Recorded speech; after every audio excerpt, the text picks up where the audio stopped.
Hello student, मैं shine Luthra. आज हम करेंगे क्लास 6 का हिंदी मीडियम की मैथ्स का अध्याय 11 करेंगे बीज गणित। आज हम इस वीडियो में इसकी भूमिका करेंगे ताकि जब इसकी प्रश्नावली करें हमें हर एक जो है प्रश्नावली का प्रश्न अच्छे से समझ में आ सके। तो सबसे पहले देखो, हमारा जो अध्याय है वो बीज गणित है। हमें यहाँ पे जो पहला हमें यहाँ पे दे रखा है एग्जाम्पल, जिसके थ्रू इन्होंने हमें समझाया हुआ है। यहाँ पे हमें 2 तिल्लियां दे रखी हैं जिससे हमारा एक एल बन जाता है, ठीक है। और एक एल जो हमारा बन जाता है, अगर हमें एक एल और बनाना है तो हमें कितनी तिल्लियों की जरूरत होगी? इसका मतलब हमें 2 एल बनाने हैं।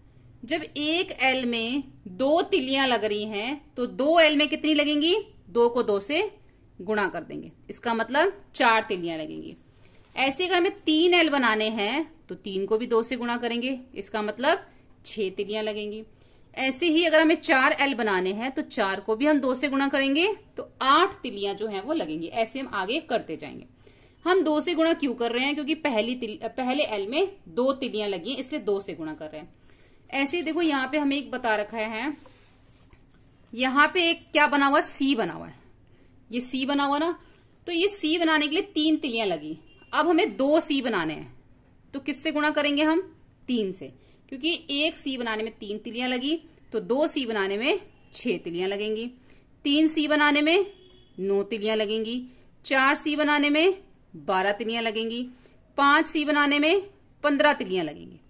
हम इसको क्या करेंगे? 3 से गुणा करते जाएंगे, क्योंकि पहले सी में 3 तिल्लियां लगी। ऐसे अगर हमें एफ बनाना है, एक एफ बनाने में 4 तिल्लियां लगी। 2 एफ बनाने में 2 को 4 से गुणा करेंगे 8। 3 एफ बनाने में 3 को 4 से गुणा करेंगे, और 4 एफ बनाने के लिए 4 को 4 से गुणा करेंगे। तो हमारे वो आगे आगे बनते जाएंगे। ये तिल्लियों वाला आपको समझ आ गया। अब ये देखो, ये हमें इन्होंने तिल्लियों वाला जो ये दे रखा है, तिल्लियों से हमें क्यों समझा रहे हैं? अब आप एक चीज इसमें और समझो, यहाँ पे क्या हो रहा है? संख्या जो है वो बदलती जा रही है। बीज गणित के अंदर क्या होता है? एक चर होता है, चर, ठीक है। चर वो होता है जिसकी संख्या निश्चित नहीं होती, जिसकी कोई संख्या बिल्कुल फिक्स नहीं है कि यही रहेगी। तो उस चर को देखो, अगर हम इसको इंग्लिश में बोले तो हम इसको इंग्लिश में वेरिएबल बोलते हैं, ठीक है। अब जो वेरिएबल जो होता है वो कोई फिक्स नहीं होता, लेकिन हम उसको लिखते कैसे हैं? कई बार हम उसको ए लिखते हैं चर को, कई बार बी लिखते हैं, कई बार सी लिखते हैं, कई बार हम उसको एन लिखते हैं। तो अभी जो हमारे इस अध्याय में जो हम चर की बात करेंगे उसमें इसको एन लिखा गया, यानी कि एन इसके अंदर चर है और चर की कोई भी संख्या निश्चित नहीं होती। अब एन जो है वो हमारा 2 भी हो सकता है, एन हमारा 3 भी हो सकता है, एन हमारा 4 भी हो सकता है। तो एन है क्या? एन होता है नंबर, संख्या। जैसे कि यहां पे देखो, कभी यहां पे हमारा 2 आ रहा था, कभी 3, फिर 4, फिर 5, आगे करेंगे तो 6 या 7, है ना। तो यही हमारा एन है जिसकी संख्या निश्चित नहीं है। एन 2 भी हो सकता है, एन 3 भी हो सकता है, एन 4 भी हो सकता है, एन 5 भी हो सकता है। जितनी भी तिल्लियों से हम गुणा कर रहे हैं वो ही हमारा इस अध्याय के अंदर एन है। आप देखो, इसमें एक्सरसाइज जो हमें दे रखी है यहाँ पर, पहले मैं आपको इससे समझा देती हूँ। देखो, ये जो प्रश्नावली 11.1 है, इसमें हम कभी 2 एन लिख रहे हैं, कभी 3 एन, ये 3 एन। अब यहाँ पे एन की संख्या जो है ना निश्चित नहीं है। इन्होंने क्या बोला था? अक्षर टी का टी के रूप में, तिल्लियों के प्रतिरूप में लिखियो। अब जो टी जो है वो 2 तिल्लियों से बना हुआ है, तो कितने एन हो गए? 2 एन हो गए, ठीक है। 2 एन हो गए ना, क्योंकि 2 तिल्लियों से बना हुआ है। ऐसे जेड हमारा 3 तिल्लियों से बना हुआ है, इसलिए 3 एन हो गए। एन क्या है? जो तिल्लियों की संख्या है उसी को एन बोला गया है। तिल्लियों की संख्या को यहाँ पर एन बोला गया है, जो कि निश्चित नहीं होती, क्योंकि कोई 3 तिल्लियों से बना है, कोई 5 तिल्लियों से बना है, कोई 6 तिल्लियों से बना है। ये आपको बात समझ में आ गई? यहाँ पे जो है एन वही काम कर रहा है जो कि हमारा चर है। अब हम जो है आगे समझते हैं। अब तिल्लियों से हम थोड़ा सा आगे बढ़ते हैं। तो यहाँ पे देखो, उन्होंने चरों के उदाहरण दे रखे हैं। यहाँ पे चर एम है, ठीक है। इसके अंदर जो चर है वो एम है। अब यहाँ पे देखो, इसमें लिखा हुआ है कि अभ्यास पुस्तिका की संख्या अब 1 है और उसका मूल्य दे रखा है। एक अभ्यास पुस्तिका 5 रुपए की, 2 हो गई 10 रुपए की, 3 हो गई 15 की। जब पहली अभ्यास पुस्तिका 5 रुपए की है तो दूसरी को 5 को 2 से गुणा करना पड़ेगा, तीसरी को 5 को 3 से गुणा करना पड़ेगा, और चौथी को 5 से 4। क्योंकि अभ्यास पुस्तिका 1 है, 2 है, 3 है, 4 है, 5 है, 6 है। ये जो ऊपर संख्या बदलती जा रही है ना, ये हमारा जो है वो यहाँ पे इन्होंने हमें एम दे रखा है, और एम ही हमारा यहाँ पे चर है। जो कि निश्चित नहीं होता। ठीक है, अब हम आगे देखते हैं। यहाँ पे हमें क्या दे रखा है, आगे देखते, क्योंकि ये एग्जाम्पल हमें आगे भी दे रखे हैं तो हम इसको आगे से समझ लेंगे। आगे देखो, यहां से सामान्य नियमों में चरों का प्रयोग। अब चरों का प्रयोग कैसे होता है, इसके कुछ नियम है। देखो यहाँ पे हमें आगे जो हम प्रश्नावली करेंगे ना, उसमें हमें ये ज्यामिति के नियम बता रखे हैं। हमारे सामने एक वर्ग दे रखा है, एक आयत दे रखी है। वर्ग का जो हमारा परिमाप निकालने का जो एक फॉर्मूला होता है वो होता है 4 गुणा में भुजा, है ना। 4 गुणा में जितनी भी भुजा है उसको 4 से गुणा कर दो। लेकिन यहाँ पे तो भुजा L दे रखी है। वर्ग की चारों भुजाओं को आप जमा भी कर सकते हो उसका परिमाप निकालने के लिए, और वर्ग की चारों भुजाओं को 4 से भी गुणा करोगे ना तब भी उसका परिमाप निकल आएगा। 2 तरीके हैं, एक तो आप चारों को जमा कर दो या फिर 4 को जो भी उसकी भुजा दे रखी है उससे गुणा कर दो। यहाँ पे भुजा L दे रखी है तो 4 को L से गुणा करेंगे तो 4L आएगा। ठीक है, तो ये इसका जो फॉर्मूला है 4 गुणा में भुजा। लेकिन यहाँ पे इसके देखो क्या दे रखी है, ये L दे रखा है। L क्या हो गया, यहाँ पे हमारा एक चर हो गया ना, तो इसके अंदर हम क्या कर रहे हैं, चारों को जमा कर दो या फिर 4 से गुणा कर दो, तो इसका हमारा क्या निकल आएगा, परिमाप निकल आएगा। और L हमारा यहाँ पे चर है, ये आपको चर समझाने के लिए। इससे रिलेटेड जो प्रश्न है आपकी प्रश्नावली में दे रखे हैं। दूसरा देखो, यहाँ पे हमें आयत का परिमाप निकालने के लिए बोला गया। अब आयत की जो आमने सामने की भुजाएं होती हैं वो बराबर होती हैं। ठीक है, ये L है तो ये भी L है, ये B है तो ये भी B है। तो यहाँ पे भी 2 तरीके हैं, आप ऐसा कर सकते हो, L को L से जमा कर सकते हो, B को B से जमा कर सकते हो, तब भी आपका क्या निकल आएगा, परिमाप। जैसे यहाँ ने L को L से जमा कर दिया, B को B से, L को L से जमा किया 2L, B को B से जमा किया 2B आ गया। या फिर दूसरा तरीका है, यहाँ पे जो चर है वो L और B इसके अंदर चर है। दूसरा तरीका क्या है, आयत का परिमाप निकालने का 2 गुणा L जमा B। अब 2 को L से गुणा करोगे तो 2L, फिर जमा का साइन, 2 को B से गुणा करोगे तो 2B। तो दोनों तरीके हैं ये। ठीक है, ऐसे इससे रिलेटेड जो है प्रश्न जो है हमारी प्रश्नावली में आगे आएंगे, जिसके अंदर हमें परिमाप निकालने के लिए बोला जाएगा। अब आप ये चीज समझो, अंक गणित के नियम, इसमें क्या है, अंक गणित के नियम में है सबसे पहला 2 संख्याओं के योग का क्रम विनियमता। क्रम विनियमता क्या होता है, ये कि हमारे पास 2 नंबर है, चाहे हम उसको योग, देखो योग मतलब जमा करना, 4 जमा 3 करे तब भी 7 आता है, या 3 जमा 4 करे तब भी हमारा 7 ही आएगा। तो ये क्या है हमारा क्रम विनियमता। अगर आप 4 गुणा 3 करो तब भी 12 आएगा, या 3 गुणा 4 करो तब भी 12 आएगा। इसको हम बोलते हैं क्रम विनियमता, ये आपको याद रखना है। ठीक है, 2 संख्या के योग को इस तरीके से आप कर सकते हो, और गुणा में के लिए भी सेम इसी तरीके से आप इसको कर सकते हो। देखो 4 गुणा 3 करो तब भी 12, 3 गुणा 4 करो तब भी आपका सेम आएगा। ये जो है हमारा 2 संख्या का गुणन का क्रम विनियमता है, और ये 2 संख्या का योग का क्रम विनियमता है। ठीक है, इसके बाद जिसको हम इंग्लिश में बोलते हैं कॉम्यूटेटिव प्रॉपर्टी, ये हमारी प्रॉपर्टीज है। उसके बाद देखो संख्याओं का वितरण, जिसको इंग्लिश में डिस्ट्रीब्यूटिव प्रॉपर्टी बोलते हैं। संख्याओं का वितरण क्या होता है कि जैसे हमें ये संख्या दे रखी है 7 गुणा में 48 दे रखा है हमें यहाँ पे, तो अब इस 38 को क्या करेंगे हम, 7 गुणा में 38 का कर देंगे हम 30 जमा में 8, 30 जमा में 8 38 ही होता है। तो एक बार 7 को आप 30 से गुणा कर लोगे 210, फिर 7 को 8 से गुणा कर दोगे 56, दोनों को जमा करोगे ये आ गया। तो ये क्या हो रहा है, वितरण, यानी कि डिस्ट्रीब्यूट, उसको बांट दिया, एक संख्या को क्या किया, बांट दिया, और बांटने के बाद उसको हल कर दिया। तो इसको बोलते हैं इसको बोलते हैं वितरणता। ठीक है, यही चीज इसमें है। इसका जो वैसे यहाँ पे दे रखा है A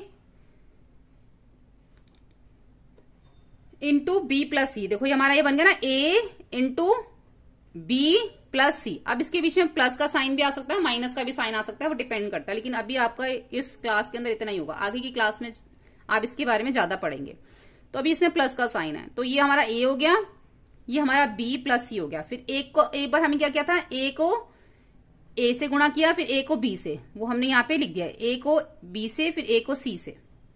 अच्छा ये हमारा क्या है, C है। देखो ये हमारा A गुणा B जमा में C, ये हमारा A हो गया, ये हमारा B हो गया, ये हमारा C हो गया। A को एक बार B से गुणा किया, फिर A को एक बार C से गुणा किया। ठीक है, इस तरीके से हमारी जो है वितरणता की जो है, ये संख्याओं की वितरणता ऐसी होती है, जिसको हम distributive of multiplication over addition. Over addition क्यों बोल रहे हैं, क्योंकि अभी इसमें प्लस का साइन है, अगर इसमें माइनस का साइन होगा तो हम इसको ओवर सब्ट्रैक्शन बोलेंगे। ठीक है, ये हो गया। आगे देखते हैं अब चरों वाले व्यंजक। अब ये चरों वाले व्यंजक क्या है, इसको हम समझ लेते हैं। देखो यहाँ पे दे रखे हैं व्यंजक, व्यंजक जो है वो कैसे बनते हैं, इसको हम बोलते हैं अलजेब्रिक एक्सप्रेशन। ये इंग्लिश में बोलते हैं इसको, एक्सप्रेशंस जो है वो कैसे बनते हैं। तो ये इसको हिंदी में बोलते हैं व्यंजक। अभी कैसे बन रहे हैं, अगर आपके पास y जमा में 5 है तो इसको हम कैसे, ये हमारा कैसे बना, y में 5 जोड़ने पर तभी तो हमारा y जमा 5 बना। अब t माइनस 7 है, इसका मतलब t में से 7 घटाने पर जो आपके प्रश्नावली में आएंगे ना, आपको हो सकता है इस तरीके से दिया जाए और आपको ऐसे लिखना हो, और हो सकता है आपको इस तरीके से दिया हो और आपको ऐसे लिखना हो। दोनों तरीके से आते हैं ये, ऐसे को ऐसे में लिखने में भी आएंगे, फिर इस तरीके को इस तरीके से लिखने में भी आएंगे। तो दोनों तरीके से आपको ये आना चाहिए। सब प्रैक्टिस पे डिपेंड करता है, आप कितनी करते हैं। y जमा का मतलब है y में 5 जोड़ने पर, t माइनस 7 t में से 7 घटाने पर, और 10a का मतलब है कि अब हम इसको गुणा कर रहे हैं। 10 को जब हम a से गुणा करेंगे तो हमारा 10a आएगा, a को 10 से गुणा करने पर। अब देखो ये भाग है, x बटा में 3, x को 3 से भाग देने पर, माइनस 5q, यानी कि यहाँ पे भी ये गुणा हुआ है, q को माइनस 5 से गुणा करने पर 3x जमा 2, यानी कि पहले तो ये दोनों गुणा हुए हैं और गुणा करने के बाद इसको 2 से जमा कर दिया है। ठीक है, पहले क्या लिखेंगे, x को 3 से गुणा करने पर प्राप्त गुणनफल, गुणनफल क्या प्राप्त हुआ, जब हमने x को 3 से गुणा किया तो हमारा क्या आया, 3x आया। हमें ये गुणनफल प्राप्त हो गया ना। ये जो गुणनफल प्राप्त हुआ, फिर हमने इसमें 2 जोड़ने पर हमारा ये व्यंजक बन गया। ऐसे ही y को 2 से गुणा करने पर जो गुणनफल प्राप्त हुआ उसमें से 5 घटाने पर, तो हमने यहाँ पे घटा दिया। देखो इसको हमने इस तरीके से किया, अब इसको हम इस तरीके से करेंगे, क्योंकि दोनों तरीके से प्रश्न है हमारे प्रश्नावली में। z में से 12 घटाने पर z माइनस 12, 12 में 25 जोड़ने पर 12 जमा 25, p को 16 से गुणा करने पर, y को 8 से भाग देने पर, m को माइनस 9 से गुणा करने पर, यानी कि माइनस 9 गुणा m कितना हो जाएगा, माइनस 9m। y में से 10 को गुणा, फिर गुणनफल में 7 जोड़ने पर, पहले y को 10 से गुणा कर लिया तो 10y आ गया, उसमें 7 जोड़ने पर, n को 2 से गुणा किया तो 2n आ गया, उसमें 1 घटाने पर। ठीक है, ऐसे करना है इसको। अब आगे देखते हैं। अब इसके अंदर ये चीज समझो, क्योंकि ये भी बहुत इंपॉर्टेंट है। व्यवहारिक रूप में व्यंजकों का प्रयोग, मतलब हम जो नॉर्मल अपनी लाइफ होती है हम कैसे उसका यूज करते हैं व्यंजकों का। सरिता के पास अमीना से 10 कंचे अधिक हैं, तो इसका क्या मतलब हो गया, सरिता के पास अमीना से 10 कंचे अधिक हैं, यानी कि हमें ये नहीं पता कि अमीना के पास कितने कंचे हैं, क्योंकि सरिता के पास तो 10 ज्यादा हैं। किससे 10 ज्यादा है, अमीना से। लेकिन अमीना के पास कितने हैं, वो जो अमीना के पास है ना उसको x मान लेंगे कि अमीना के पास x कंचे हैं और 10 ज्यादा जो है वो सरिता के पास हो, तो x जमा में 10। ठीक है, बालू राजू से 3 वर्ष छोटा है, मतलब राजू 3 वर्ष छोटा है, लेकिन बालू कितने साल का हमें नहीं पता, तो बालू की आयु को हम क्या, अच्छा बालू छोटा है राजू से, तो हमें ये नहीं पता कि राजू की आयु कितनी है। बालू की तो हमें पता चल गया कि 3 साल छोटा है, लेकिन राजू कितने साल का है, राजू की आयु को हम x मान लेंगे, उसमें से 3 घटा देंगे। विकास की आयु राजू की आयु से दुगनी है, विकास की आयु दुगनी है, लेकिन राजू की आयु कितनी है, उसको x मान लेंगे, उसको दुगनी कर देंगे, x गुणा में 2 यानी कि 2x। राजू के पिता की आयु राजू की आयु के तिगुनी है, तो राजू की आयु कितनी है, तो राजू की आयु को x मान लिया, उसके तिगुनी कर दी हमने, 3x हो गया। और उसके बाद क्या लिखा है, राजू के पिता की आयु राजू की आयु से तिगुनी से 2 वर्ष अधिक है, यानी फिर उसमें हमें 2 जमा भी करना है, तिगुनी के बाद 2 जमा भी उसमें हमें करना है। इस टाइप की जो हमारी परिस्थितियां आती हैं साधारण भाषा में, वो हमें ऐसे करनी है। आगे का भी आप यह पढ़ सकते हो, आपको अच्छे से समझ में आ जाएगा। क्या लिखा है, आज से 5 वर्ष बाद सुसान की आयु क्या होगी, आज से 5 वर्ष बाद, तो मान लीजिए कि जो सुसान की अभी आयु है वो y है, तो 5 वर्ष क्या होगी, y जमा 5 होगी, जो अभी है उसमें 5 जोड़ दो। ऐसे यहाँ पर है 4 वर्ष पहले सुसान की आयु क्या थी, जो अभी है उसमें से 4 घटा दो, अभी वाली को हमने y मान लिया, उसमें से 4 घटा दो। गेहूं का प्रति किलोग्राम मूल्य चावल के प्रति किलोग्राम मूल्य से 5 रुपए कम है, यानी कि जो गेहूं का प्रति किलोग्राम मूल्य है वो चावल से कितना कम है, 5 रुपए कम है। यानी तो हमें पहले ये पता होना चाहिए चावल का कितना है, तो चावल को p मान लो, उसमें से 5 रुपए कम कर दो, p माइनस 5। ऐसी प्रति लीटर तेल का जो मूल्य है प्रति किलोग्राम चावल के मूल्य से 5 गुना है, यानी कि 5 गुना ज्यादा, तो चावल को हमने p मान लिया, उससे 5 गुना कर दिया, 5 गुना में p 5p। एक बस की जो चाल है एक बस की चाल उसी सड़क पर जाते हुए ट्रक की चाल से 10 किलोमीटर प्रति घंटा अधिक है, तो हमें ये नहीं पता ट्रक की क्या चाल है। ट्रक की चाल को y मान लो, उससे 10 गुना जो है कर दो, अधिक कर दो। कितनी है? 10।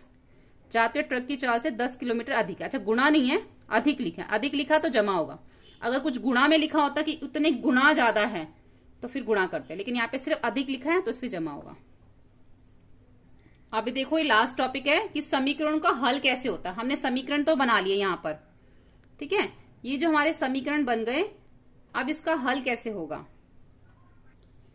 अब हम समीकरण यानी कि जो हमारी इक्वेशन है उसको कैसे हम जो है, चर का नाम हमें यहाँ पे दे रखा है। यहाँ पे जो चर x दे रखा है वो हमारा 10 है, यहाँ पे जो चर है वो 30 है, यहाँ पे चर 20 दे रखा है, यहाँ पे p 5 यानी कि चर 5 दे रखा है। हमें करना क्या है, जो भी हमें चर का मान दे रखा है ना, हमें चर की जगह पे रख लेना है। जैसे कि x जमा 10 है तो x की जगह पे क्या रखना है हमें? 10। तो 10 जमा में 10 कितना हो जाएगा हमारा? 20। लेकिन इसके सामने क्या दे रखा है? 30 दे रखा है। तो ये दोनों जो है वो बराबर नहीं है, इधर 20 आ गया, इधर 30 आ गया। अगर ये दोनों बराबर होंगे तो हाँ होगा, अदरवाइज नहीं होगा। ऐसे यहाँ पे 10 की जगह पे हमें क्या रखना है? 30 रखना है। तो 30 जमा में 10 क्या हो जाएगा हमारा? इधर हमें क्या दे रखा है? 30। तो ये 30 का 30 ही देगा। 30 जमा में 10 क्या हो जाएगा हमारा? 40 हो जाएगा ये। तो इधर 40 आ जाएगा और इधर 30, तो ये भी दोनों बराबर नहीं आए, ठीक है। ऐसे यहाँ पे अब हम 5 की जगह x की जगह पे 20 रखे। मान लो यहाँ पे मैंने 20 रख लिया x की जगह पे, तो 20 जमा में 10 क्या होते हैं? 30, यानी कि इधर भी 30 आ गया, इधर भी 30 आ गया। तो ये हमारा हाँ हो गया। अब यहाँ पे p की जगह पे हमें 5 रखना है। 5 में से 3 घटाएंगे तो 7 आएगा क्या? नहीं आएगा ना। 5 में 3 घटाएंगे तो 2 आएगा, तो इधर तो 7 है, तो यानी कि ये हमारा नहीं है। ऐसे यहाँ पे p माइनस, यहाँ पे हमें 15 रखना है p की जगह पे। अब मैंने 15 रख दिया यहाँ पे। 15 में से अगर मैं 3 घटाती हूँ तो क्या आता है मेरा? 12 आएगा ना, 7 तो नहीं आएगा, तो ये भी नहीं है। p माइनस 3 इक्वल बराबर है 7 के। अब हमें p की जगह पे 10 रखना है। p की जगह पे अगर मैं 10 रखती हूँ तो 10 में से 3 घटाऊंगी तो 7 आएगा, तो यानी कि ये हमारा बराबर आएगा। तो ये हाँ हो जाएगा। ऐसे आपको आगे के भी करने। यहाँ पे देख लो t की जगह पे अब आपको 25 रखना है यहाँ पे, तो 25 बटा में क्या हो जाएगा? 5 हो जाएगा। तो 5 एकम 5, 5 पंजे 25, तो हमारा इधर 5 आना चाहिए था, लेकिन यहाँ क्या आ रहा है? 4 आ रहा है, तो ये भी हमारा नहीं हो जाएगा, ठीक है। इस तरीके से जो आपको करने हैं। तो यहाँ पर ये जो हमारा इसकी जो भूमिका है वो पूरी कंप्लीट हो जाती है। होपफुली आपको ये वीडियो हेल्पफुल लगा। वीडियो हेल्पफुल लगे तो प्लीज लाइक से सब्सक्राइब करें। Thank you.